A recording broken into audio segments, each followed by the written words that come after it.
Great numbers of paratroops joined the glider-borne units.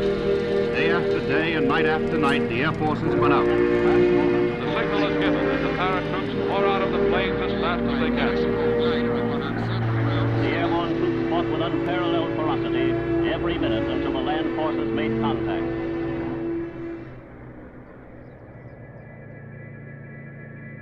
The Royal Enfield Flying Flea is the most fantastic story. Imagine these motorcycles that could be parachuted behind enemy lines. Nothing else had happened like that before, and it's something that's now ingrained in both motorcycling and airborne forces history. This is such a different story that hasn't been told before. This little lightweight motorcycle that was used to be parachuted from the aircraft to help support the troops, both in frontline combat and also in moving messages around the battlefield. The availability of a portable, lightweight motorbike was militarily important. And the fact that although they weren't going tremendously fast, they were quite fast enough for army purposes.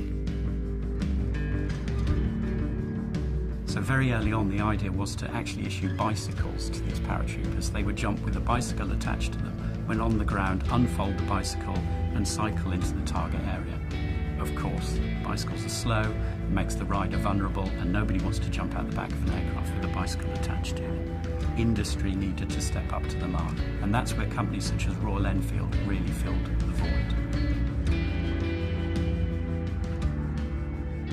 The existence of this machine meant that commanders could keep in touch with each other. It was quite good at operating under enemy fire and in difficult geographical circumstances. Because the Flea was so lightweight and could work so well in all terrains, they were able to get through where perhaps heavier vehicles wouldn't.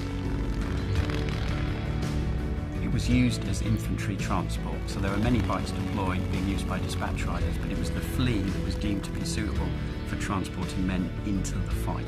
Heavier units such as artillery made extensive use of jeeps, but for those infantry battalions on the ground, it was the Flying Flea that enabled a large body of men to be able to advance rapidly to engage the enemy.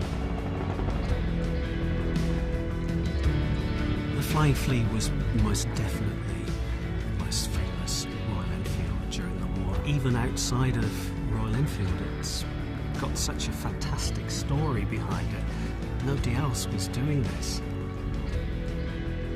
It's impossible to say that the war was shortened by 5 days because of the use of the Flying Flea, but it was a very valuable element for those troops and airborne forces who were using it.